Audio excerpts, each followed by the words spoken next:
Buenas tardes, hermanos y hermanas. Veo que hay personas aquí de todos los rincones de Tennessee y también de Georgia, algunos. Es un placer tenerles con nosotros. Ojalá hayan traído la almohada y la cobija, porque vamos a estudiar cosas muy solemnes que toman tiempo para cubrirlas bien. Vamos a comenzar con una palabra de oración para pedir que Dios bendiga nuestro estudio y entonces entramos de lleno. ¿Qué les parece? Oremos. Padre Celestial, una vez más nos acercamos a tu trono en el nombre poderoso de Jesús, sabiendo que a través de los méritos de tu Hijo tú aceptas nuestras oraciones. Pedimos, Señor, tu presencia en forma especial a través del Espíritu Santo en esta reunión. Te ruego que nos des mentes claras, nos des corazones tiernos y nos capacites para compartir este mensaje tan importante con las personas que están buscando respuestas a los grandes enigmas de la vida.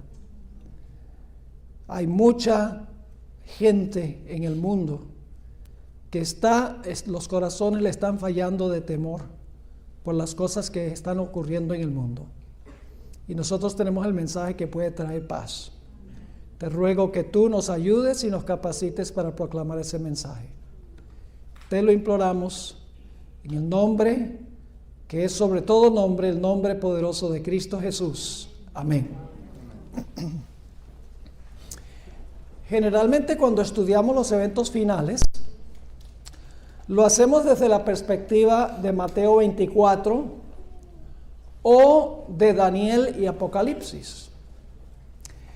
Pero en el estudio de esta noche y el de mañana en la mañana en el culto, vamos a mirar los eventos finales desde una perspectiva distinta. Vamos a analizar los eventos finales de Jesús aquí en la tierra. Y vamos a trazar un paralelo con los eventos finales por los cuales pasará el pueblo de Dios al final de la historia. Quiero comenzar leyendo 3 citas del Espíritu de Profecía. La primera se encuentra en el Conflicto de los Siglos, página 433. Donde la hermana White hace una comparación entre la iglesia judía de los días de Jesús y la iglesia romana, es decir, la iglesia papal.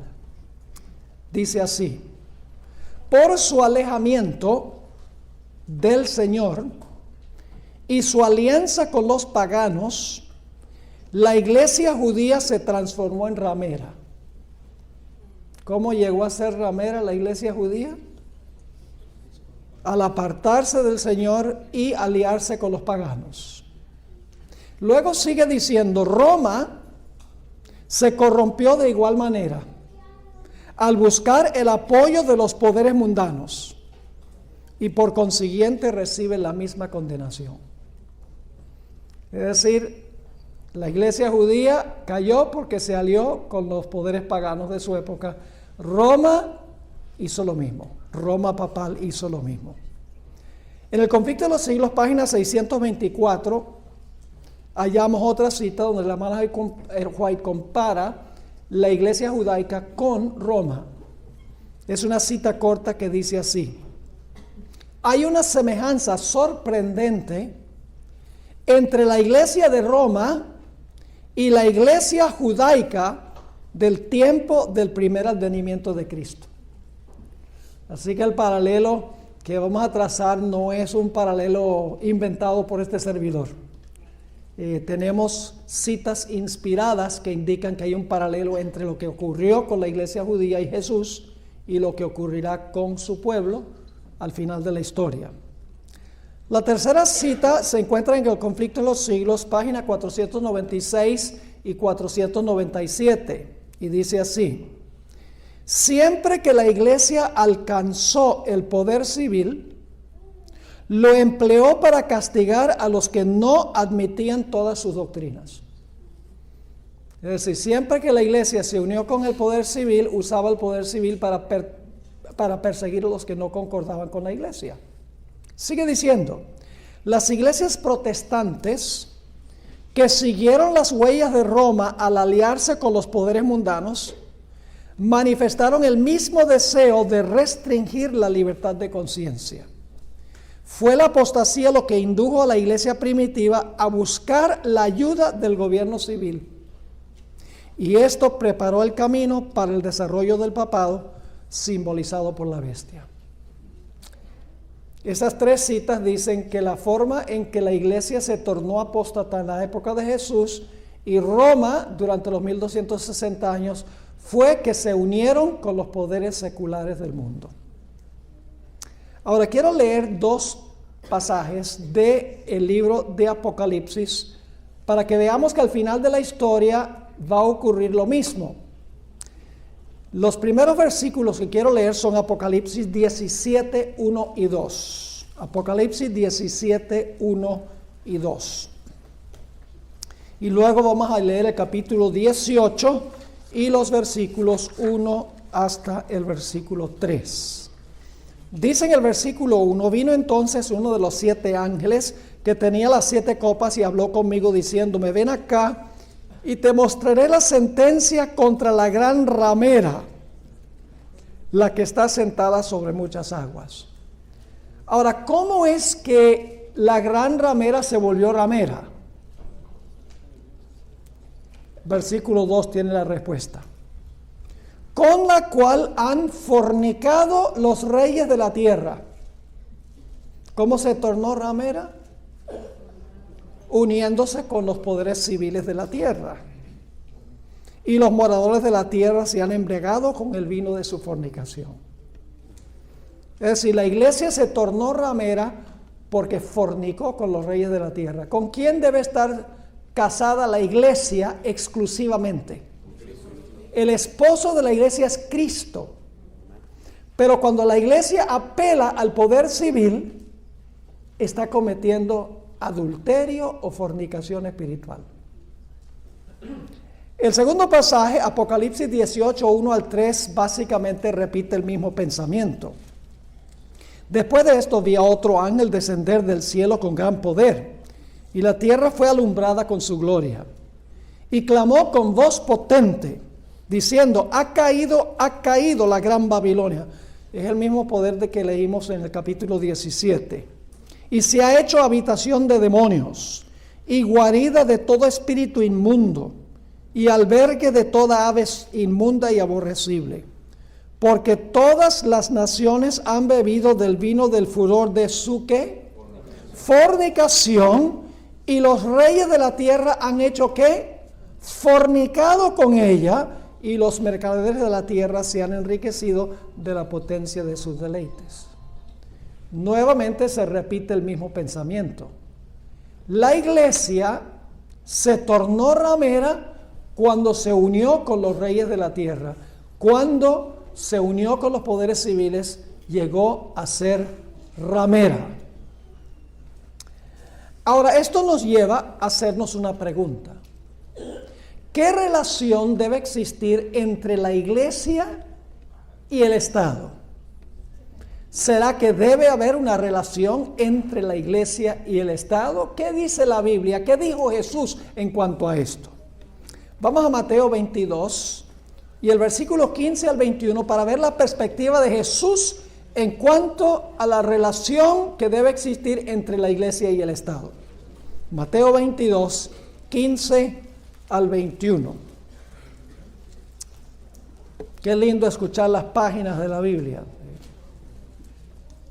A los pastores les gustan 2 ruidos en la iglesia. Y uno no es el celular. Nos gusta, en primer lugar, escuchar las páginas de la Biblia. Bonito, una sinfonía. Y nos gusta también, aunque sea de vez en cuando, un amén. Si algo les toca el corazón. Versículo 15. Entonces se fueron los fariseos y consultaron cómo sorprenderle en alguna palabra.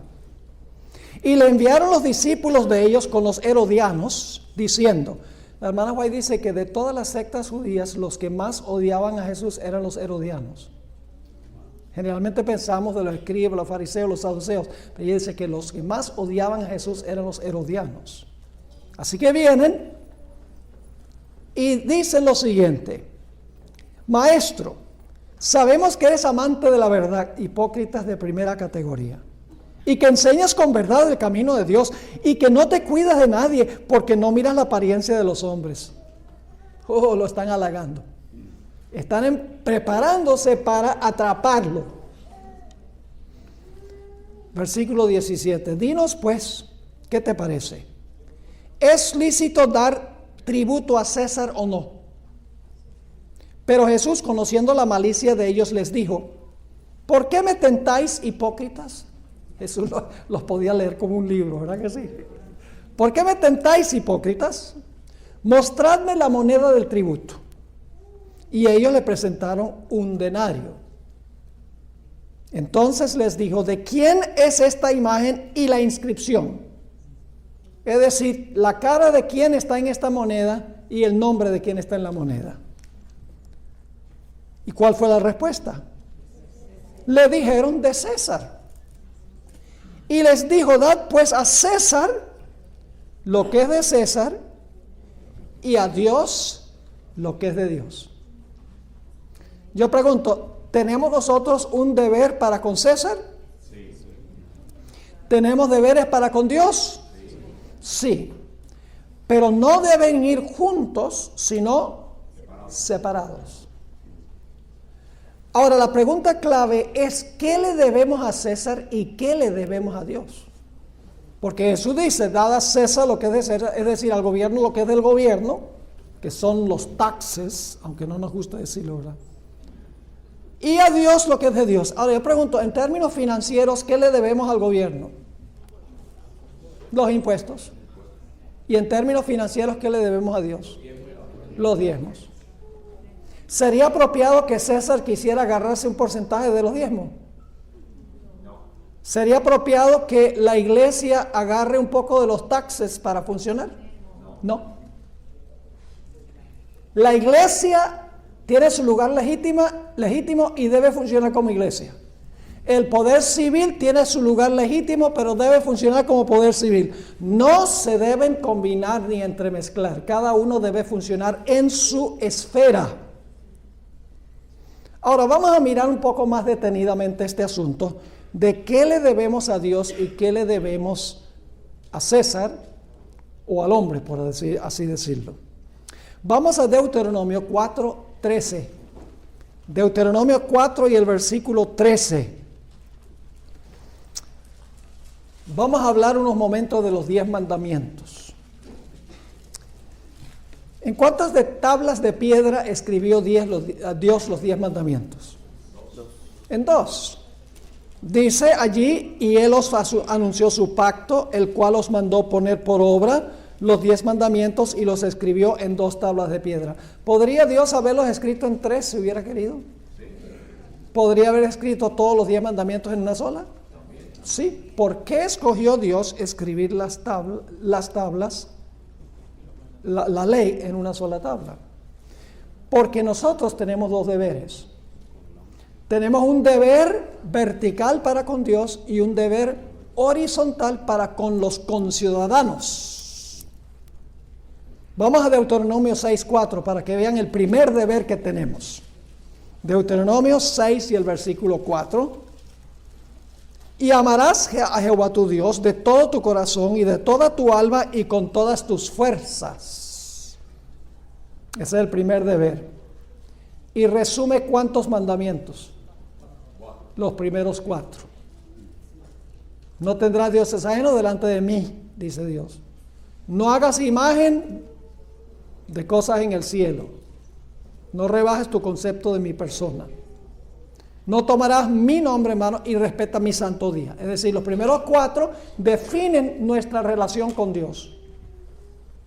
Pero hay una segunda tabla. Levítico 19:18. Levítico 19 y el versículo 18, donde dice: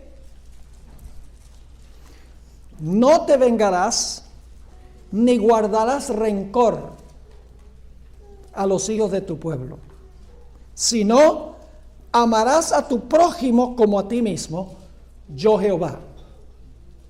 Ese mandamiento resume ¿cuál tabla de la ley? La segunda. ¿Y cuántos mandamientos tiene la segunda? 6. Desde el mandamiento que empieza diciendo: honra a tu padre y a tu madre, no matarás a tu prójimo, no cometerás adulterio con la mujer de tu prójimo o con el esposo de tu prójimo, no hurtarás, no hablarás falso testimonio, no codiciarás. Todo tiene que ver con la relación que sostenemos con los conciudadanos. Ahora, Jesús hizo claro esto. Mateo 22, 34 al 40. Mateo 22, 34 al 40. Jesús reconoció que hay 2 grandes mandamientos que se resumen en los 10. Y algunos hoy en día dicen: solamente hay 2 mandamientos, amar a Dios y amar al prójimo. Sí, esos 2 principios resumen los 10, pero no eliminan los 10. Dice ahí en Mateo 22, 34: entonces los fariseos, oyendo que había hecho callar a los saduceos, se juntaron a una, y uno de ellos, intérprete de la ley, preguntó por tentarle diciendo: Maestro, ¿cuál es el gran mandamiento en la ley?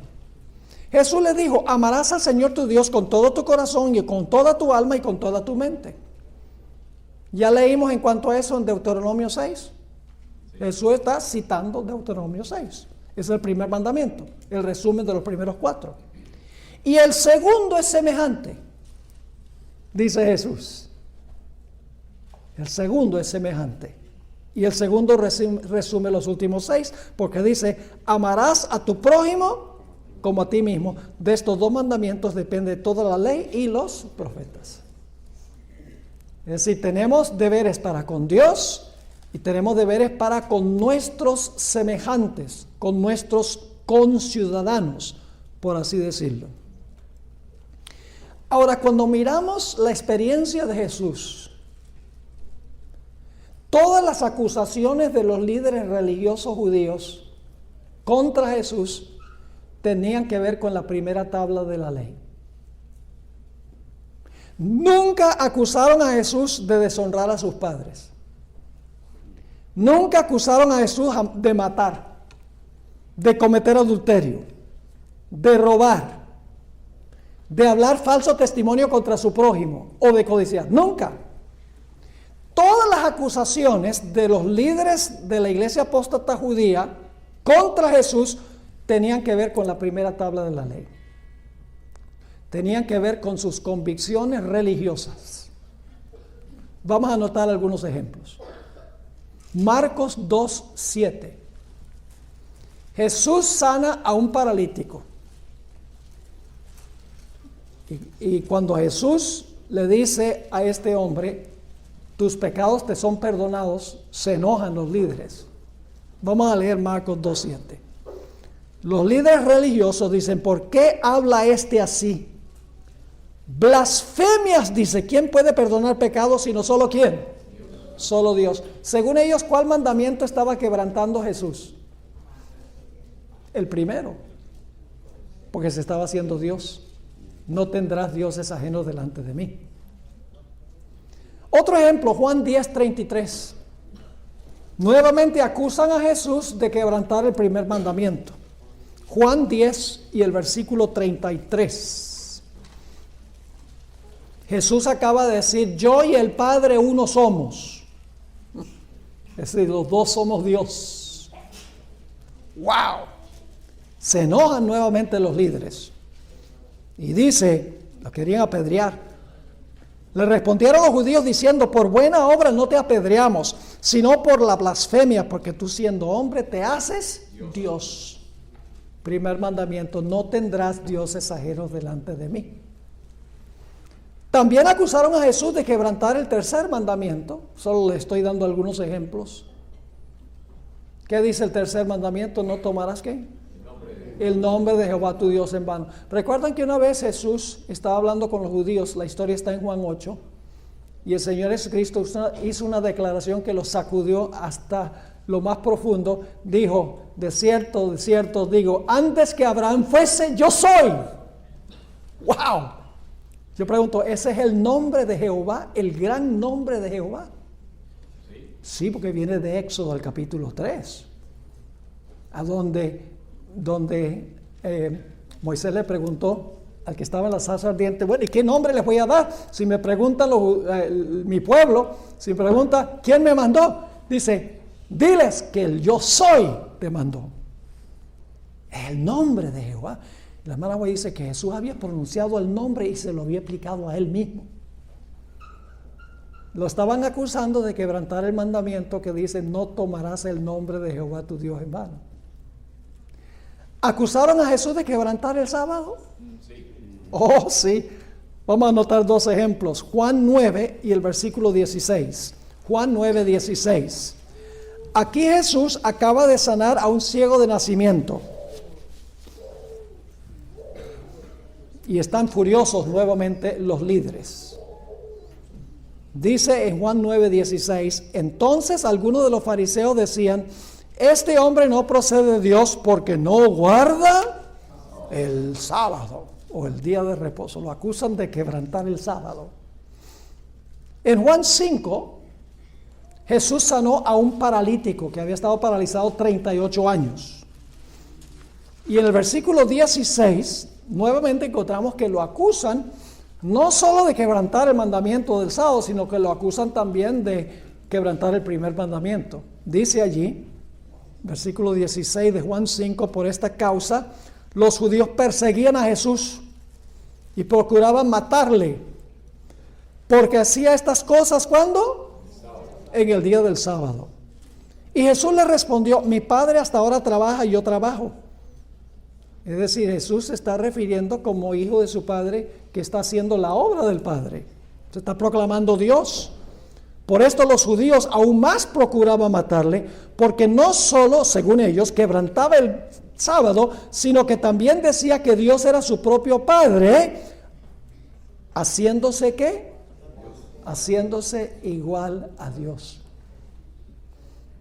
Ahora aquí viene un punto importante que vamos a tocar más mañana. Los judíos guardaban el sábado, el día correcto, de la manera incorrecta. Y odiaban a Jesús porque Jesús guardaba el día correcto en la forma correcta. Yo pregunto, al final de la historia va a haber una controversia entre el día correcto y el día incorrecto. Ya no será la forma de guardar el sábado, sino el día que se guarda. Al final de la historia, nuevamente el conflicto será con respecto al día de reposo. Ahora, el problema es que los judíos no querían a Jesús porque Jesús vino a establecer un reino espiritual apartado del poder civil. Jesús no vino a establecer un reino terrenal, destruir a los romanos y ocupar el trono civil para imponer su religión. Él vino para establecer su reino espiritual. Pero los judíos, ¿qué clase de reino querían? Querían un Mesías político, que se proclamara el líder político, destruyera a los romanos e impusiera por la fuerza su religión. Y hay del que no aceptara. Eso es lo que Satanás y los judíos querían. Vamos a anotar algunos versículos donde parece eso. Desde el comienzo del ministerio de Jesús, ya Satanás estaba tratando de convencer a Jesús que aceptara los reinos terrenales. En el monte de la tentación, la tercera tentación, dice en Mateo 4, 8 al 10, otra vez le llevó el diablo a un monte muy alto y le mostró todos los reinos del mundo y la gloria de ellos. Y le dijo, todo esto te daré si postrado me adorares. Pero Jesús no aceptó los reinos. Entonces Jesús le dijo, vete Satanás, porque escrito está, al Señor tu Dios adorarás y a Él solo servirás. Una vez Jesús alimentó a 5,000 personas con 5 panes y 2 peces. Después de eso querían obligar a Jesús que se proclamara rey. Y el cabecilla era Judas. Después de ir al capítulo 6, versículo 71, Jesús se refirió a Judas como el diablo. Jesús le dijo, ¿no saben que entre ustedes está un diablo? Porque él quería que Jesús tomara las riendas del poder civil e impusiera su religión con el poder civil. Noten Juan 6:15, después que alimentó a los 5,000. Dice, pero entendiendo Jesús que iban a venir para apoderarse de él y hacerle rey, volvió a retirarse al monte él solo. Rehusó ocupar el trono y tomar las riendas del poder civil. Había venido para establecer su reino espiritual, para fundar su iglesia. Otro ejemplo, los mismos discípulos se habían contaminado con esta idea de un Mesías político. Cuando el Señor Jesucristo regresaba con sus discípulos de la región del norte de la Tierra Santa hacia Jerusalén, su último viaje a Jerusalén, Jesús pidió permiso para pasar por algunas aldeas samaritanas para cortar camino. Y las aldeas dijeron, no queremos que Jesús pase por nuestros pueblos. Los hijos del trueno se indignaron. Santiago y Juan. Le dicen a Jesús, ¿cómo es que ellos no van a permitir que el Mesías pase por ahí? ¿Quieres que llamemos fuego del cielo para quemarlos? ¿Y qué les dijo Jesús? Excelente idea. No. Jesús no había venido para obligar a la gente a aceptar su mensaje por medio de la fuerza. Y más adelante en un texto que vamos a mirar más adelante en el tema esta noche, cuando vinieron a arrestar a Jesús al huerto de Getsemaní, Pedro sacó la espada y vamos a encontrar que la espada representa el poder civil un poquito más adelante. Toma la espada, supuestamente el primer papa, y le tira un zarpazo al siervo del sumo sacerdote y le mochó la oreja. No le estaba tirando a la oreja, le estaba tirando la cabeza, pero le falló la puntería. Porque era pescador y no soldado. ¿Y qué le dijo Jesús? Bien hecho, Pedro, defienda mi reino. No, Jesús le dijo, guarda esa espada. Porque el que toma la espada, muere la espada. Yo no he venido a usar la fuerza. No he venido a usar la fuerza de la espada, del poder civil, sentarme en el trono y obligar a todos a aceptar mi mensaje. He venido a establecer un reino espiritual, no un reino literal. Lo que Jesús vino a fundar se puede ilustrar con la levadura. ¿Saben? Yo soy panadero. ¿Saben cómo yo hago pan? Yo tomo la harina, la mezclo con agua, los demás ingredientes. Después que tengo la masa completa, le echo un poquito de levadura encima. Están diciendo, mentiroso, pastor, usted no es ningún panadero. ¿A dónde se pone la levadura? Se mete dentro de la masa y la masa crece. Jesús sabía que desde afuera no iba a lograr el crecimiento de la iglesia. Había que implantar el Espíritu Santo dentro de la iglesia para que la iglesia creciera, para que creciera el reino espiritual. Noten Lucas 17, 20 y 21. Lucas 17, 20 y 21. Vienen los fariseos nuevamente a Jesús y le dicen a Jesús, ¿cuándo vas a establecer el reino? Y fíjense lo que responde Jesús. Lucas 17, 20 y 21. Preguntado por los fariseos, ¿cuándo había de venir el reino de Dios? Según el pensamiento de ellos, ¿cuál era el reino de Dios? Sí, destruir a esos odiados romanos, ocupar el trono en Jerusalén y gobernar el mundo por la fuerza. Y ay del que no aceptara su religión. Esa era su idea. Así que dicen, ¿cuándo viene el reino de Dios? Le respondió y dijo, el reino de Dios no vendrá con advertencia. Es decir, eso quiere decir, no viene con una exhibición de poder. Ni dirán, helo aquí o helo allí. Porque he aquí el reino de Dios está, algunas versiones dicen entre vosotros, una mejor traducción es, el reino de Dios está en vosotros. Ahora quiero leerles una cita un tanto larga del Espíritu de Profecía, donde la hermana White explica estos versículos de Lucas 17, 20 y 21. Es larga la cita, pero profunda. Del deseo de todas las gentes, páginas 469 y 470. Dice así: el reino de Dios viene sin manifestación exterior. El evangelio de la gracia de Dios con su espíritu de abnegación no puede nunca estar en armonía con el espíritu del mundo. Los dos principios son antagónicos. Y luego cita ella un versículo, mas el hombre animal no percibe las cosas que son del Espíritu de Dios, porque le son locura y no las puede entender porque se han de examinar espiritualmente. Pero hoy hay en el mundo religioso, sigue escribiendo, multitudes que creen estar trabajando para el establecimiento del reino de Cristo como dominio temporal y terrenal. ¿Qué están haciendo miles hoy en día? Están trabajando para el establecimiento del reino de Cristo como dominio temporal y terrenal. Desean hacer de nuestro Señor el rey de los reinos de este mundo, el gobernante de sus tribunales y campamentos, de sus asambleas legislativas, sus palacios y sus plazas. Esperan que reine por medio de promulgaciones legales impuestas por autoridad humana. Como Cristo no está aquí en persona, ellos mismos quieren obrar en su lugar, ejecutando las leyes de su reino. El establecimiento de un reino tal es lo que los judíos deseaban en los días de Cristo. Habrían recibido a Jesús si él hubiese estado dispuesto a establecer un dominio temporal, a imponer lo que ellos consideraban como las leyes de Dios y hacerlos a ellos los expositores de su voluntad y los agentes de su autoridad.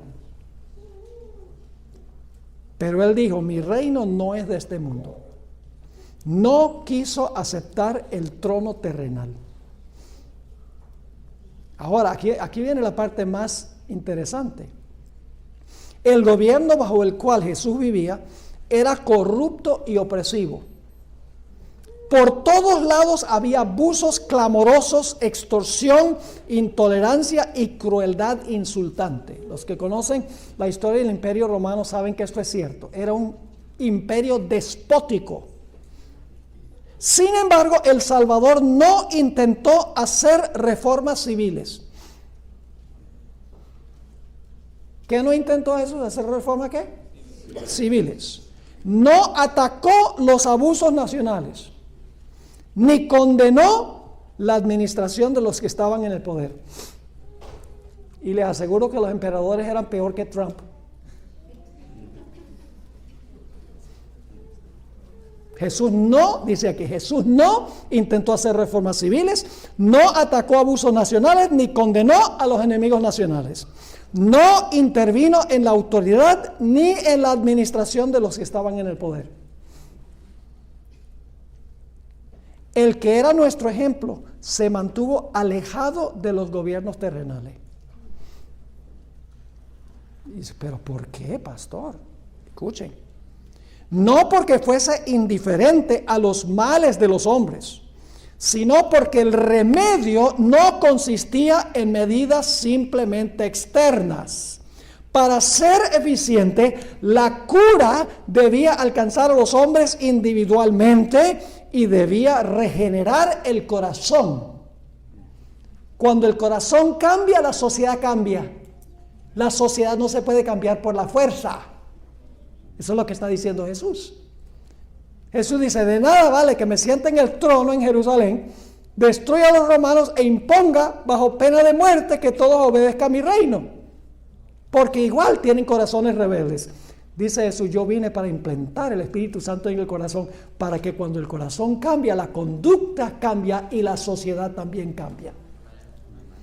Termina la cita diciendo, no por las decisiones de los tribunales o los consejos o asambleas legislativas, ni por el patrocinio de los grandes del mundo, ha de establecerse el reino de Cristo, sino por la implantación de la naturaleza de Cristo en la humanidad por medio de la obra del Espíritu Santo.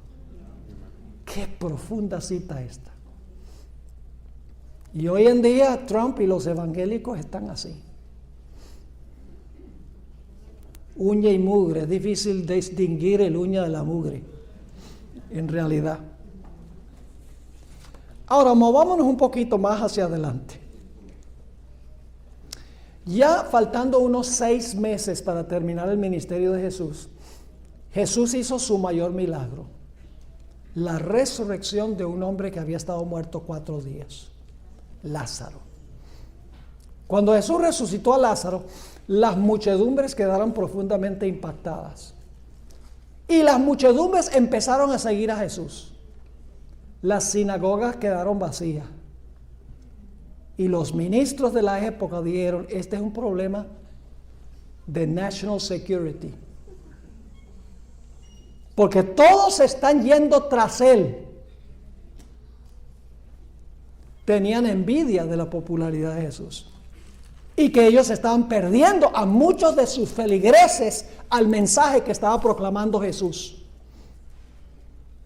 Dice en Juan 12:19, el capítulo después de la resurrección de Lázaro, pero los fariseos dijeron entre sí, ya veis que no conseguís nada. Mirad, el mundo se va tras él. ¿Ven la preocupación? El mundo se va tras él. Todo el mundo está aceptando el mensaje de él. Podríamos decir el fuerte clamor de Jesús. Su temor era que su nación perdiera su relevancia ante la amenaza del cristianismo. Y que entonces vendrían los romanos y quitarían su nación. Así que ellos dijeron, para salvar a la nación, tenemos que acabar con este hombre.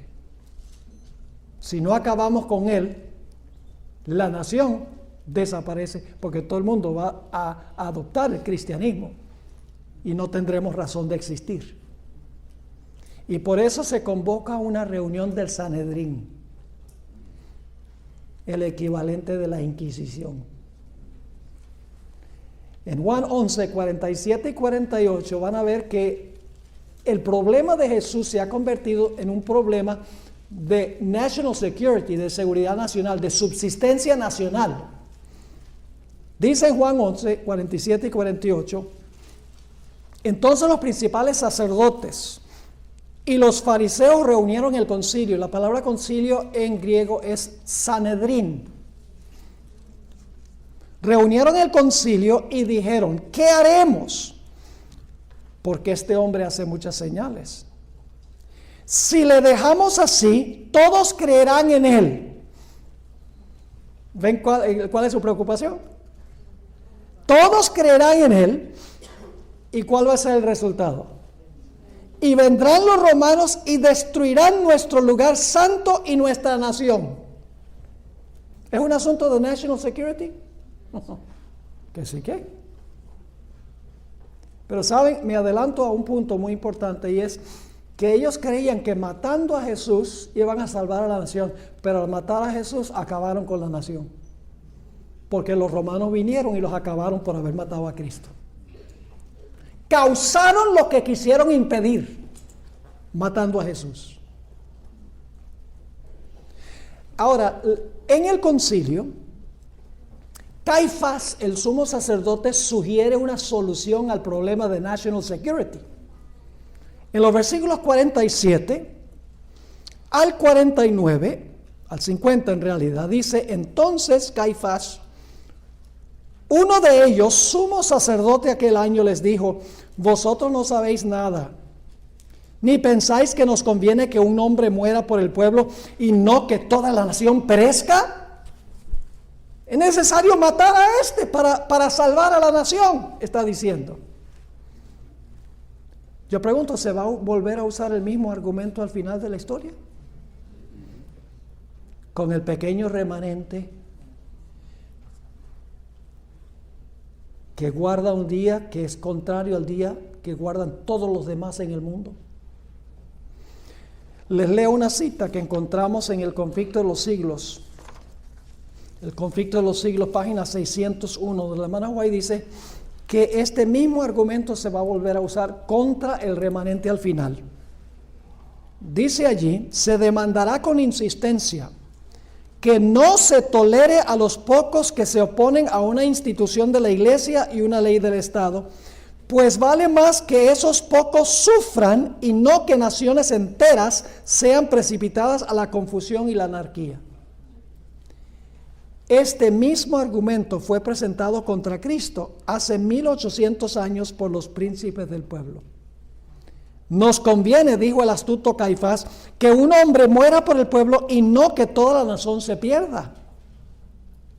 Este argumento parecerá concluyente y finalmente se expedirá contra todos los que santifiquen el sábado un decreto que los declare merecedores de las penas más severas y autorice al pueblo para que, pasado cierto tiempo, los mate. Y así piensan que van a salvar ¿qué? A esta nación. Pero en vez de salvar a la nación, al condenar a muerte al remanente de Dios, condenarán a la nación. Porque la apostasía nacional llevará a la ruina nacional. Sigue diciendo la sierva del Señor, el romanismo en el viejo mundo y el protestantismo apóstata en la América del Norte actuarán de la misma manera contra los que honren todos los preceptos divinos.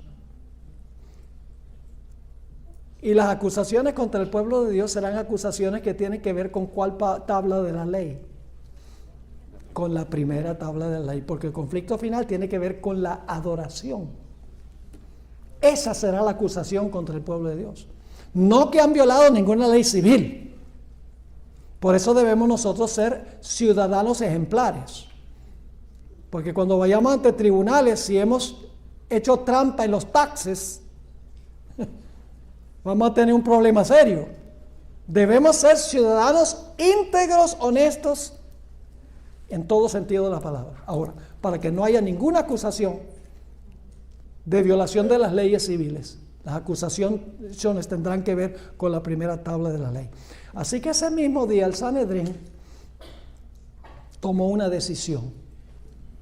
Juan 11:53 dice, así que desde aquel día acordaron matarle.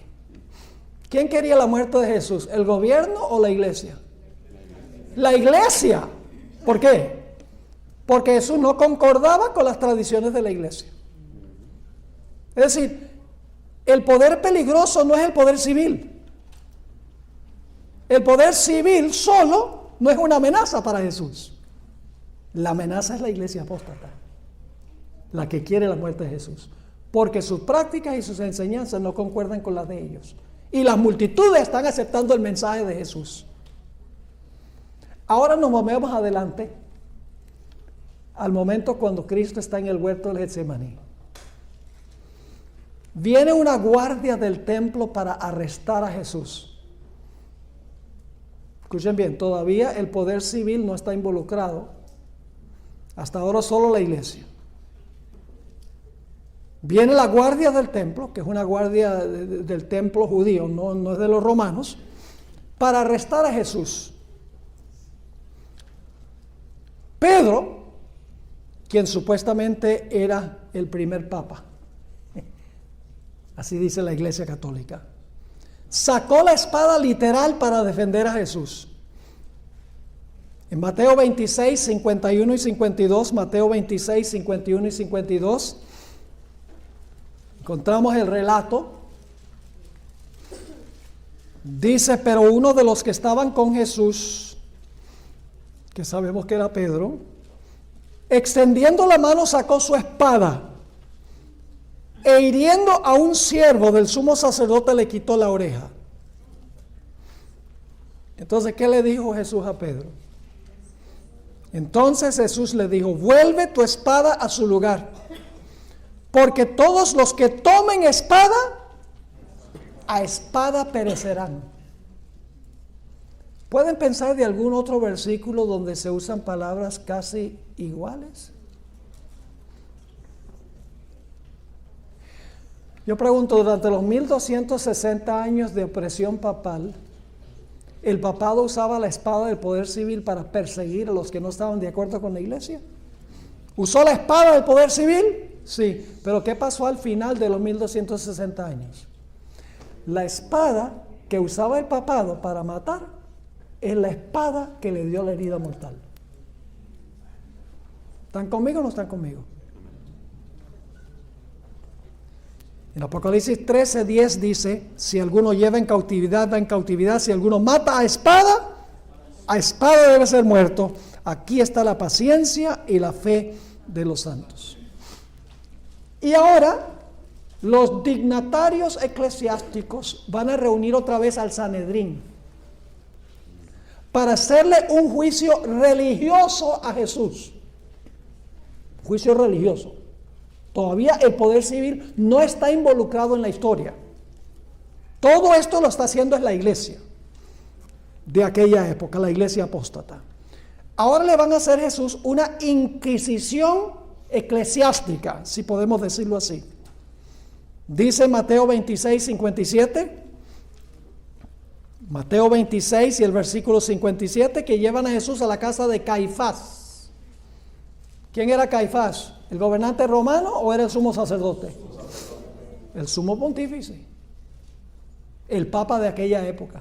Interesante que al papa le llaman sumo pontífice, que es la misma palabra que se usa para describir a Caifás. Los que prendieron a Jesús le llevaron al sumo sacerdote Caifás, a donde estaban reunidos los escribas y los ancianos. Y ahora la iglesia apóstata le va a hacer un juicio eclesiástico a Jesús. Todavía no está involucrado el poder civil. Noten Mateo 26, 59 al 64, que describe este juicio de la iglesia.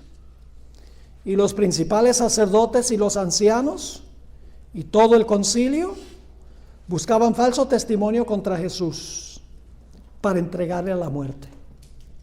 Y no la hallaron. ¿Hallaron algún delito de Jesús contra sus prójimos? ¿Alguna violación de las leyes civiles? No, ninguna. Así que dicen, no la hallaron. Aunque muchos testigos falsos se presentaban, pero al fin vinieron 2 testigos falsos que dijeron, este dijo, puedo derribar el templo de Dios y en 3 días reedificarlo. Y levantándose el sumo sacerdote le dijo, ¿no respondes nada? ¿Qué testifican estos contra ti? Mas Jesús callaba. Entonces el sumo sacerdote le dijo, te conjuro por el Dios viviente que nos digas si tú eres el Cristo, el Hijo de Dios. Jesús le dijo, tú lo has dicho, y además os digo que desde ahora veréis al Hijo del Hombre sentado a la diestra del poder de Dios y viniendo en las nubes del cielo. Mejor dicho. Inmediatamente Caifás se rasga los vestidos y le pega una cachetada a Jesús. El juicio religioso de Jesús fue una farsa. Se violaron todos los derechos legales de Jesús. Las leyes de los judíos fueron violadas todas. Déjenme decirles cuáles eran las leyes que tenían los judíos de aquella época, que debían implementar cuando se acusaba a una persona de un crimen, cuando se llevaba un juicio. Primero, no se permitían falsos testigos. Segundo, el sumo pontífice le dio una cachetada a Jesús antes que se le hallara culpable. Eso era contrario a la ley. Además de eso, el juicio se hizo de noche. Los judíos exigían que se hiciera el juicio a la claridad del día, pero el juicio de Jesús fue de noche. El juicio se hizo en privado, pero los judíos tienen una ley de que los juicios se debían hacer en público. Azotaron a Jesús antes que se le hallara culpable. Lo condenaron por el testimonio de un solo testigo. Los judíos te decían en voz de 2 o 3 testigos. Se confirma cada palabra. Había una ley judía de que un reo no podía autoincriminarse. Pero Caifás llevó a Jesús a decir, sí, tú lo has dicho. Se autoincriminó. La ley judía exigía que se le diera al acusado un defensor. A Jesús no le dieron ninguno. La ley judía decía que ningún juicio se podía realizar día viernes, o sábado o día de fiesta. Y Jesús fue juzgado viernes. Y finalmente, la sentencia de muerte, según la ley de judíos, no se podía implementar sino a 3 días después que se dictaba la sentencia, se ejecutaba, porque en esos 3 días se podía descubrir evidencia para exonerar al acusado. La iglesia pisoteó todas sus propias leyes para proteger al miembro de la iglesia, a Jesús. Hay otro dato interesante. Ustedes saben que en la época de Jesús había muchas diferentes sectas judías.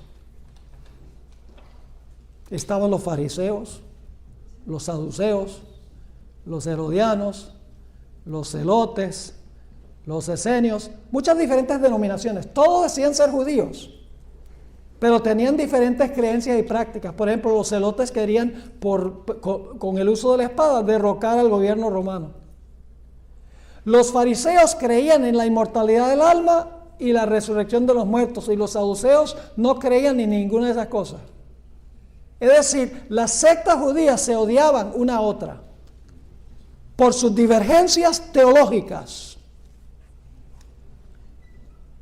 Pero cuando vino el momento de National Security,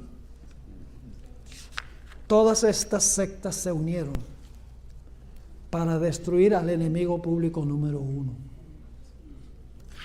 ¿Va a pasar eso también al final de la historia? Leo 2 citas del Espíritu y Profecía, Conflicto de los Siglos 4:97 y luego otra del 4:98. Muchos consideran la gran diversidad de creencias en las iglesias protestantes como prueba terminante de que nunca se procurará asegurar una uniformidad forzada. Pero desde hace años se viene notando entre las iglesias protestantes un poderoso y creciente sentimiento en favor de una unión basada en puntos comunes de doctrina. Para asegurar tal unión, debe necesariamente evitarse toda discusión de asuntos en los cuales no todos están de acuerdo, por importantes que sean desde el punto de vista bíblico. En la otra cita, la hermana White dice, cuando las iglesias principales de los Estados Unidos, uniéndose en puntos comunes de doctrina, ¿uniéndose en qué? En puntos comunes de doctrina, influyen sobre el Estado para que imponga los decretos y las instituciones de ellas, entonces la América protestante habrá formado una imagen de la jerarquía romana y la imposición de penas civiles contra los disidentes vendrá de por sí sola. Y no se pierdan el tema de mañana en la noche, porque voy a hablar de el papado, los jesuitas y el sábado. Este papa es muy peligroso, porque yo les voy a demostrar que lo que él ha hecho es desenfatizar la importancia de doctrina para hacerse compatible a los protestantes. Se lo voy a comprobar. Y por el otro lado, su énfasis es en asuntos diferentes que los que dedicaban el tiempo Juan Pablo II y Benedicto XVI. ¿De qué hablaban Juan Pablo II y Benedicto XVI? Hablaban contra el aborto, hablaban contra el matrimonio homosexual, hablaban contra la eutanasia, todos estos asuntos, todos estos pecados. Este Papa no habla nada de eso.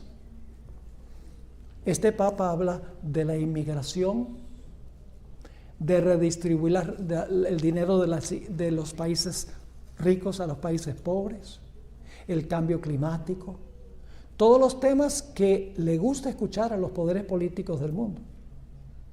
Porque los poderes políticos del mundo, las Naciones Unidas, a ellos no les gusta que se hable contra el aborto porque está a favor, ni les gusta que se hable contra el matrimonio homosexual porque la Carta de las Naciones Unidas dice que eso está bien. Y le voy a mostrar que en realidad Benedicto XVI renunció no por el problema del escándalo del abuso sexual de los niños, sino porque su método y sus creencias no concordaban con los jesuitas que se han tomado posesión de la Iglesia Católica. Ese es el tema de mañana en la noche, una propaganda. Estamos viendo cumplimientos proféticos, pero tremendos. Ahora, no solamente se unieron todas las sectas judías, sino que enemigos políticos también se unieron para destruir al enemigo número uno. Noten Lucas 23, 12. Lucas 23 y el versículo 12. Dos dirigentes políticos que eran enemigos, ahora cuando se trata de Jesús se volvieron amigos. Dice, y se hicieron amigos Pilato y Herodes aquel día, porque antes estaban enemistados entre sí. Imagínense, la oposición a Jesús une a la gente. ¿Están captando el paralelo? Por forma interesante de estudiar los eventos finales. Ahora, el Sanedrín ese día pronunció contra Jesús la sentencia de muerte. La iglesia, todavía el poder civil no está en la historia. Solamente está la iglesia hasta este punto. El tribunal, según Mateo 26, 65 y 66, pronuncia contra Cristo la sentencia de muerte. Dice allí, entonces el sumo sacerdote, Mateo 26, 65 y 66, entonces el sumo sacerdote rasgó sus vestiduras diciendo, ha blasfemado. ¿Qué más necesidad tenemos de testigos? Porque he aquí ahora mismo habéis oído su blasfemia. ¿Qué os parece? Y respondiendo ellos dijeron, la iglesia, los líderes de la iglesia, ¿es reo de qué? Es reo de muerte. Es decir, el Sanedrín dice, este hombre tiene que morir. Pero la iglesia judía tenía un problema grave. Y es que la ley romana no permitía que la iglesia ejecutara la sentencia de muerte. La iglesia apóstata necesitaba la ayuda del poder civil. Necesitaba la espada del poder civil para implementar la sentencia que la iglesia había dictado contra Jesús.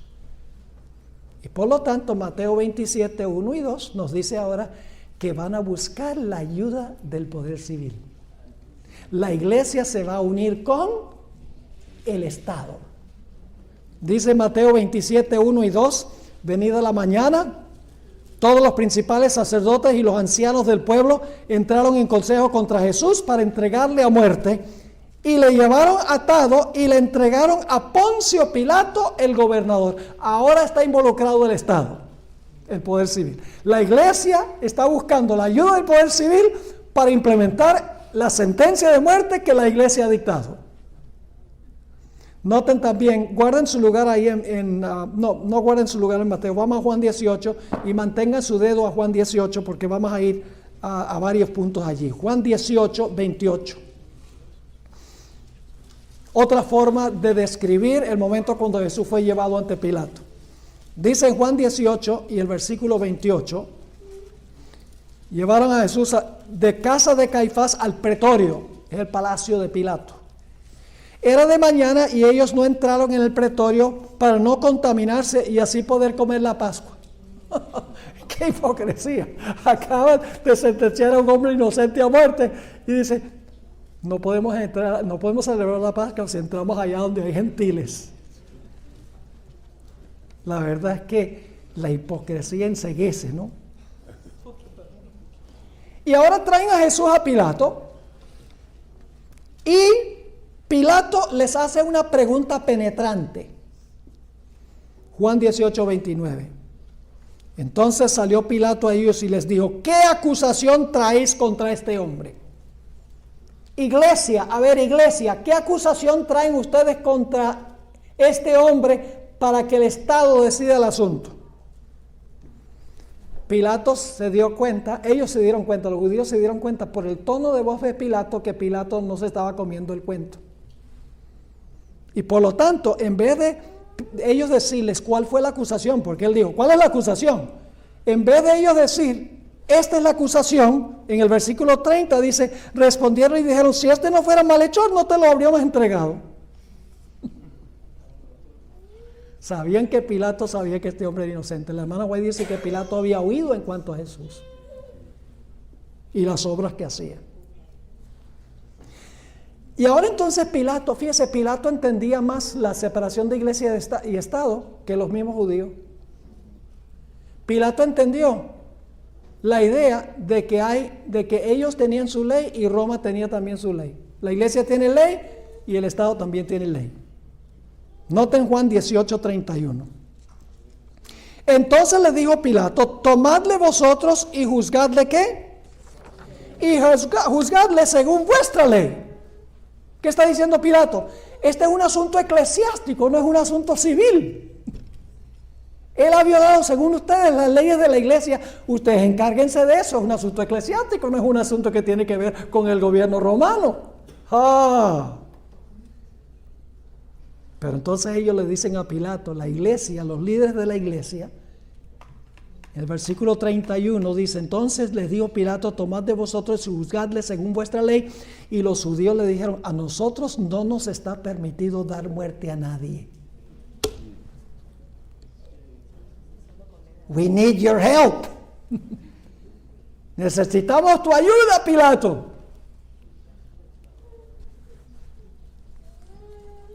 Pero Pilato no se estaba comiendo el cuento. Ellos se dieron cuenta que Pilato no iba a condenar a Jesús meramente por acusaciones religiosas de la iglesia. Así que ellos tienen que conseguir alguna forma de demostrar que Jesús cometió un delito contra Roma. Vayan conmigo a Lucas 23:2 para que ustedes vean la estrategia de ellos. Cuando la primera estrategia no funcionó, ahora ellos van a prevaricar para que Pilato creyera que Jesús había quebrantado una ley romana. Lucas 23:2. Y comenzaron a acusarle diciendo, a este hemos hallado que pervierte a la nación, que prohíbe dar tributo a César. Mentirosos. Jesús había dicho, dad pues a César lo que es de César. No había dicho eso. Pero ellos tienen que conseguir alguna acusación contra el Código Civil de Roma, diciendo que él mismo es el Cristo, un rey. Y cuando dicen que Jesús dijo que era un rey, se le pararon las orejas a Pilato. Dice, wow.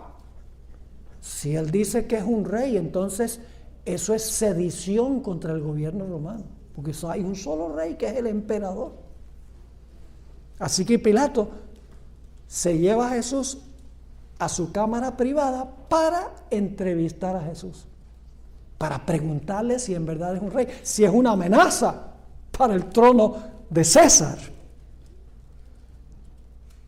Y Pilato le pregunta a Jesús, ¿es verdad lo que ellos dicen que tú eres un rey? Que no se preocupa de lo del tributo ni pervierte la nación, sino que Jesús, según ellos, estaba proclamando rey. Jesús le respondió a Pilato, Juan 18:36. Respondió Jesús, mi reino no es de este mundo. ¿Cuántos reinos reconoció Jesús? 2. Mi reino no es de este mundo. Reconoció que él tiene su reino y el mundo tiene su reino. Mi reino no es de este mundo. Si mi reino fuera de este mundo, es decir, si yo fuera a tomar las riendas del poder civil y sentarme en el trono, si mi reino fuera de este mundo, mis servidores, ¿qué? Pelearían para que yo no fuera entregado a los judíos, es decir, usarían la espada, si mi reino fuera de aquí. Pero mi reino no es de aquí. Si Pilato hubiera sospechado que Jesús estaba proclamándose un rey en términos civiles, inmediatamente lo hubiera condenado por sedición contra el gobierno romano. Pero Pilato sabía que Jesús no estaba diciendo que era rey del poder civil, sino que era rey en términos religiosos. Ahora, lo interesante es que Pilato proclamó 3 veces en público que Jesús era inocente. El poder civil dice, este hombre es inocente. Vamos a leer esos 3 textos. Juan 18:38 es el primer texto donde Pilato oficialmente y en público hace su proclamación. Le dijo Pilato, ¿qué es la verdad? Y cuando hubo dicho esto, salió otra vez a los judíos y les dijo, ¿qué cosa? Yo no hallo en él ningún delito. Capítulo 19 y el versículo 4. 19:4. Entonces Pilato salió otra vez y les dijo, mirad, os lo traigo fuera para que entendáis que ningún delito hallo en él. Versículo 6. Cuando le vieron los principales sacerdotes y los alguaciles dieron voces diciendo, crucifícale, crucifícale. Pilato les dijo, tomadle vosotros y crucificadle, porque yo no hallo delito en él. Es decir, este hombre no ha quebrantado ninguna ley de Roma. Si él ha quebrantado una ley eclesiástica, es ese asunto de la iglesia, asunto de ustedes, de la ley de ustedes, no tiene nada que ver conmigo. Es inocente. Noten el versículo 7 de Juan 19. Los judíos le respondieron, nosotros tenemos una ley. Porque Pilato acaba de decir, de la ley de Roma, nada. Pero luego dicen, nosotros tenemos una ley, la ley de la iglesia, según ellos, de la iglesia apóstata. Nosotros tenemos una ley, y según nuestra ley, debe morir, porque se hizo a sí mismo hijo de Dios. Y Pilato está pensando, ¿y esto qué tiene que ver conmigo? Que se hizo hijo de Dios. A mí no me va ni me viene. Este mismo argumento, nosotros tenemos una ley y según nuestra ley debe morir. Las iglesias en el futuro van a usar el mismo argumento contra el remanente. Escuchen esta cita que viene del libro Conflicto. En realidad esto viene de Signs of the Times, mayo 26, 1898. También está en el Conflicto de los Siglos. Dice la hermana White, aquellos que vivan en los últimos días de la historia de este mundo sabrán lo que significa la persecución por causa de la justicia. En los tribunales prevalecerá la injusticia. Los jueces rehusarán escuchar las explicaciones de los que son leales a los mandamientos de Dios porque saben que los argumentos a favor del cuarto mandamiento son irrefutables. Dirán, nosotros tenemos una ley. Esto es bajo la influencia de los líderes religiosos. Dirán, nosotros tenemos una ley y según nuestra ley debe morir. Para ellos la ley de Dios no significa nada. Para ellos nuestra ley es suprema. Mientras que se favorecerá a los que respetan esta ley humana, no se les mostrará ningún favor a los que rehúsen inclinarse ante este sábado idolátrico. ¿Reconoció Jesús que Pilato era un gobernante legítimo? ¿Quién colocó a Pilato para gobernar? Recuerdan que Pilato le dijo a Jesús, ¿sabe que yo tengo poder para soltarte si yo quiero? Fíjense lo que le dijo Jesús, Juan 19:11. Respondió de Jesús, ninguna autoridad tendrías contra mí si no te fuese dada de arriba. Tú estás gobernando ahí en asuntos civiles porque Dios te puso ahí. Por tanto, el que a ti me ha entregado, ¿que es quién? Caifás, el sumo sacerdote, la iglesia, mayor pecado tiene. Ahora tenemos que hacernos la pregunta, ¿por qué entregó Pilato a la muerte a un hombre que declaró abiertamente inocente? Por 2 razones. 1, se estaba formando un tumulto entre el pueblo.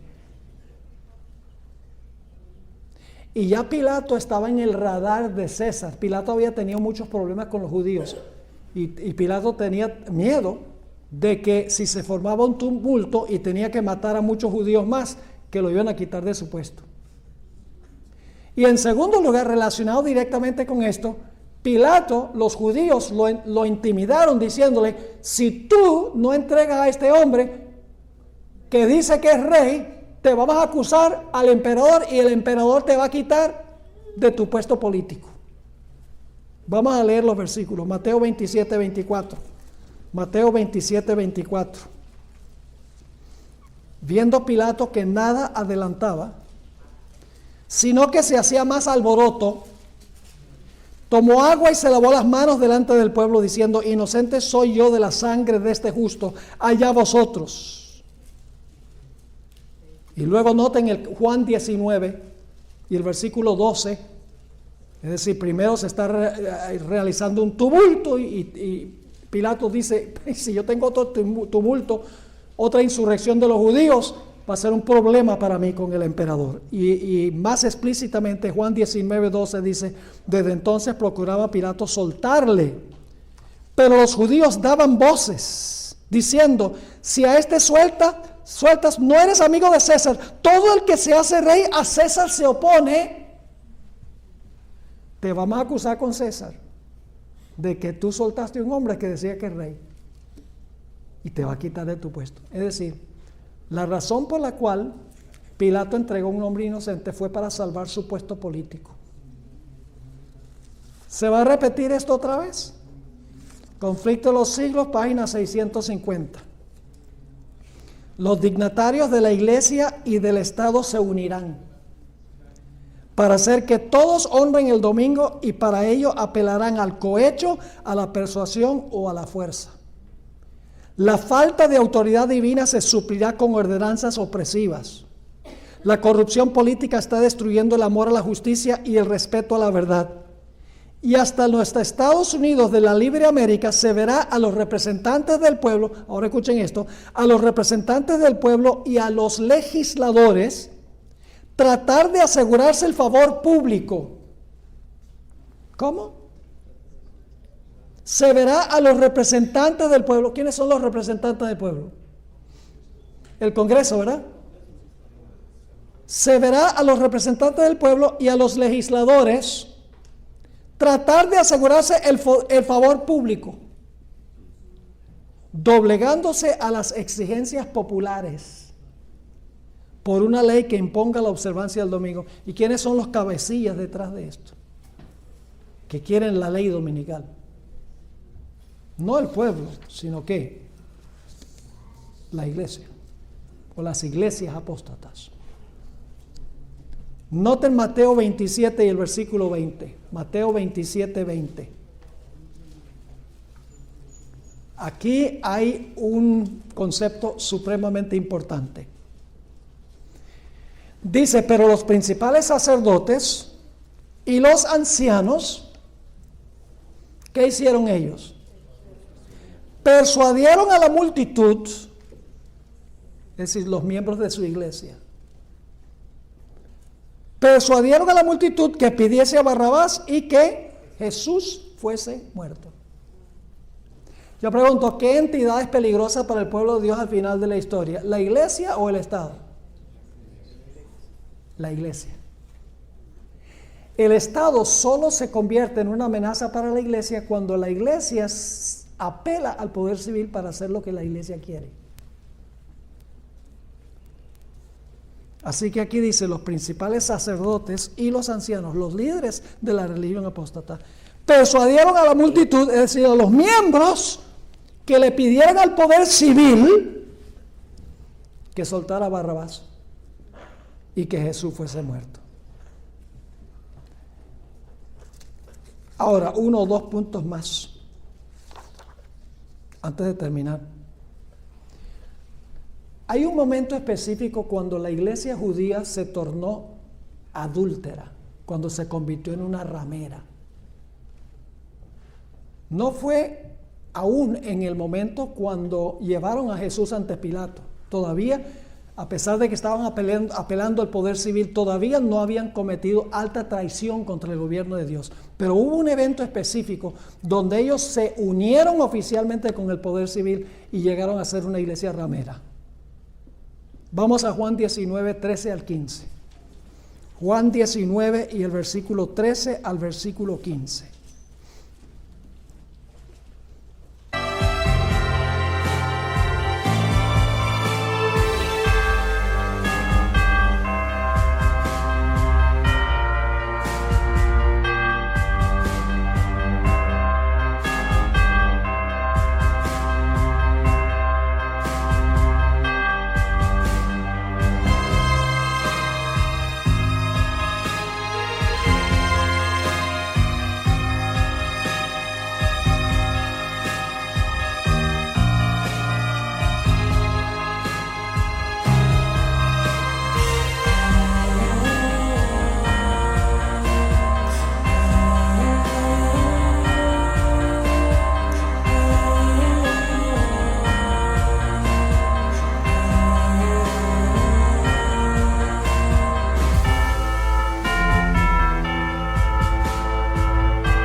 Entonces Pilato, oyendo esto, llevó fuera a Jesús y se sentó en el tribunal en el lugar llamado el Enlosado, y en hebreo Gábata. Era la preparación de la Pascua y como la hora sexta. Entonces dijo a los judíos: he aquí vuestro rey. ¿Era Jesús el rey de los judíos? Sí. ¿Acaso cuando nació no fue proclamado rey de los judíos? ¿Era Jesús el legítimo rey de Israel? ¿Era el esposo de Israel? Sí, Señor. Así que dice: he aquí vuestro rey. Aquí está tu rey, aquí está tu esposo. Pero ellos gritaron: fuera, fuera, crucifícale. Pilato les dijo: a vuestro rey he de crucificar. Respondieron los principales sacerdotes: no tenemos más rey que César. Alta traición contra su esposo. Queremos a César,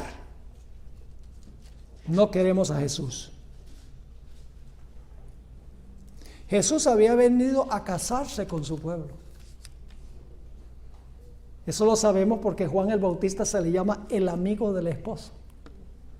El amigo del esposo era como el caballero de honor que preparaba todos los detalles del matrimonio. Además de eso, Jesús dijo: ¿cómo pueden llorar mientras el esposo está en su medio? Además de eso, Jesús dio varias parábolas matrimoniales. La parábola de las 10 vírgenes. Estaba hablando de sí mismo. La llegada del esposo era la llegada de Jesús. Y contó la parábola del hombre que entró a la fiesta de bodas sin el manto. Jesús habló mucho del matrimonio porque él había venido para casarse con Israel. Pero Israel dijo: con este no, César. Fornicación. Unión con el poder civil, rechazando a su legítimo esposo, Cristo Jesús. ¿Y cuál fue el resultado de la unión de la iglesia apóstata con el poder civil? Ellos quisieron evitar la destrucción de la nación matando a Jesús. Pero al matar a Jesús causaron la ruina de su nación. Noten Lucas 19, 41 al 44. ¿Han leído ustedes alguna vez la cita de la hermana Guaira, donde ella dice que en los Estados Unidos, cuando se une la iglesia con el Estado para imponer el domingo, que la apostasía nacional llevará a la ruina nacional?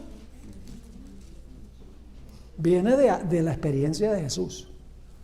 Dice en Lucas 19, 41, Jesús está bajando por el Monte de los Olivos para entrar por la puerta oriental a Jerusalén para ir al templo.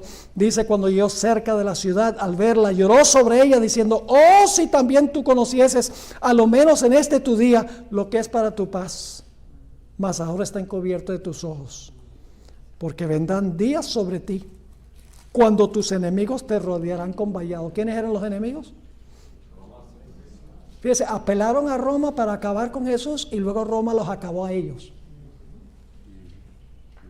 Lo mismo va a pasar. Escuchen bien. Cuando venga el momento de la sexta plaga, y no voy a ampliar este punto porque no tenemos el tiempo. El momento de la sexta plaga es cuando se le seca el río Éufrates a la ramera.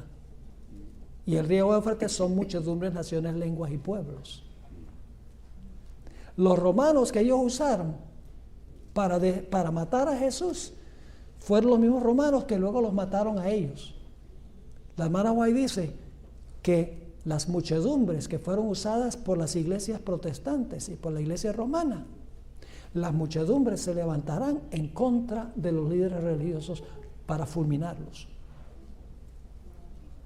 Sigue diciendo, porque vendrán días sobre ti cuando tus enemigos te rodearán con vallado, te sitiarán y por todas partes te estrecharán y te derribarán a la tierra y a tus hijos dentro de ti, y no dejarán en ti piedra sobre piedra, por cuanto no conociste el tiempo de tu visitación. Vino tu esposo y no lo reconociste. La hermana White en el libro del Evangelismo, página 174, dice que esto va a suceder de nuevo al final de la historia. La cita lee así: a paso acelerado nos acercamos a este periodo, cuando las iglesias protestantes se unan con el poder secular para apoyar una falsa religión a la cual se opusieron sus antepasados, soportando la más terrible persecución. Entonces el día de descanso papal será hecho obligatorio por la autoridad combinada de la Iglesia y el Estado. Habrá una apostasía nacional que concluirá con la ruina nacional. La historia se repite.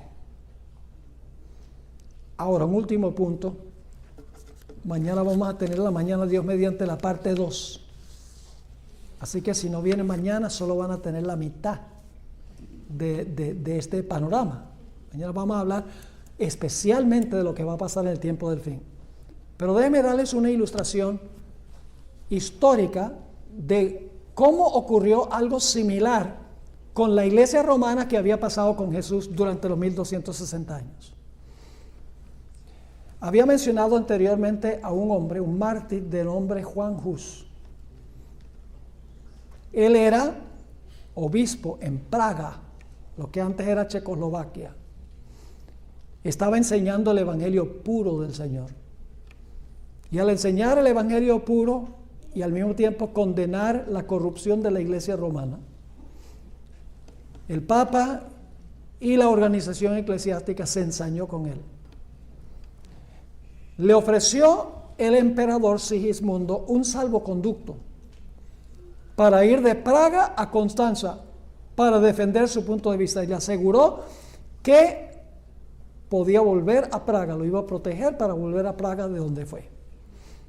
Cuando llegó Hus a Constanza, yo he estado ahí, en el mismo lugar donde estuvo en el calabozo por meses, antes de que se le diera la oportunidad ni siquiera de hablar. Cuando llegó a Constanza lo echaron al calabozo. Pasó varios meses allí.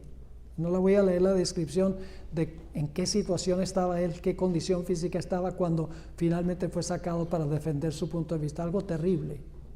Se le habían podrido la ropa encima, estaba flaco, enfermo, se le habían caído los dientes. Terrible. Y ni siquiera le habían dado la posibilidad de defenderse. Fue llevado a la catedral de Constanza. Yo estuve ahí.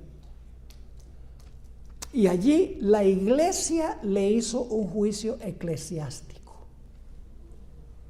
Le trajeron todas las acusaciones de lo que él había estado enseñando.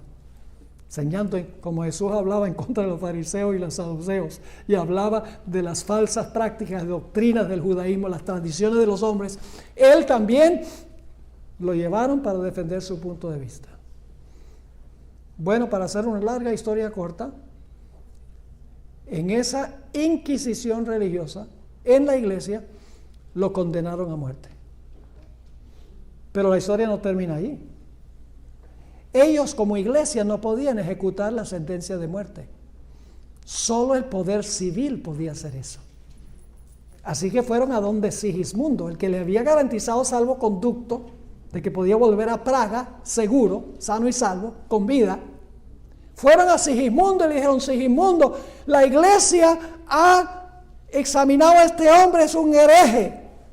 Tienes que ejecutarlo. Y Sigismundo titubeó, dijo: pero yo le di un salvoconducto. Y dijo: pero el salvoconducto que se le da a los herejes no cuenta. Eso dijeron.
y Sigismundo, a pesar de que había garantizado un salvoconducto, intimidado por los líderes de la iglesia, ese día condenó a Hus a ser quemado en la hoguera. Lo sacaron en un lugar, también fuimos allá, hay una piedra grande con la fecha. Pusieron una estaca grande, lo encadenaron a la estaca, lo rodearon de leña y lo quemaron vivo por sus convicciones religiosas. Yo pregunto, ¿en qué difiere eso de lo que pasó con Jesús? En nada. Y eso es lo que va a pasar de nuevo. Porque la Biblia dice que la herida mortal del sistema que hizo eso se le va a sanar y luego se va a comportar en el futuro como se comportó en el pasado. Lo único es que ahora es más sigilosa por echarse al bolsillo a los líderes políticos del mundo. La hermana White dio la mejor descripción del papado.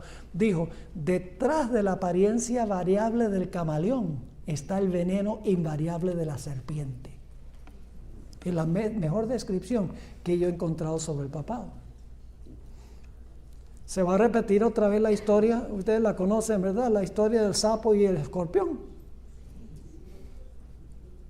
¿Conocen esa historia, verdad? Es muy bien conocida. Por si acaso hay alguno que no la conoce. Había un sapo y un escorpión al lado de un río. Y el escorpión le dice al sapo, yo no sé nadar, yo necesito cruzar el río. Por favor, déjame montarme en tu espalda y tú nadas y me llevas para el otro lado. Y el sapo dice, yo no soy tan tonto así. Si tú te me montas encima me picas y me envenenas. Y el escorpión dice, ¿cómo voy a hacer eso? Nos ahogamos los dos. Nos morimos los dos. No, yo no voy a hacer eso. Y el sapo nada. Dice, no, yo sé qué objetivo tienes tú. No, yo no te lo voy a hacer. Finalmente, el escorpión convence al sapo. Y se le monta encima al sapo. Y el sapo está cruzando el río nadando. Y cuando llega a la mitad del río, le mete el piconazo. Y le inyecta el veneno. Y el sapo moribundo, claro, esto es una fábula, ¿no? El sapo mira al escorpión y le dice, pero tú prometiste que no me ibas a envenenar, ¿por qué lo hiciste? Y el escorpión le dijo, porque es mi naturaleza. Así es el papado. El papado le dice a los poderes civiles, no hay ningún problema, déjanos que nos montemos encima de ustedes. Nuestras ideas son solo de paz y prosperidad, pero detrás de la apariencia variable del camaleón está el veneno invariable de la serpiente. Lo que pasa es que es más sigiloso el papado ahora para echarse a los poderes civiles al bolsillo. Así que no se pierdan el próximo emocionante episodio. Oremos. Padre Celestial, gracias te damos porque podemos también estudiar las profecías desde la perspectiva de la experiencia de Jesús. Sabemos lo que nos espera. Ayúdanos, Señor, a no temer la persecución. Ayúdanos más bien a formar una relación íntima con Jesús. Para que ni siquiera la vida o la muerte, el cielo, la tierra, sea lo que sea, nos pueda separar del amor que tenemos para con Jesús. Te damos gracias, Señor, por habernos acompañado esta noche y pedimos que bendigas las reuniones que tendremos mañana. Gracias, Padre, por habernos acompañado, por responder nuestra oración. Te lo imploramos en el nombre de Jesús. Amén.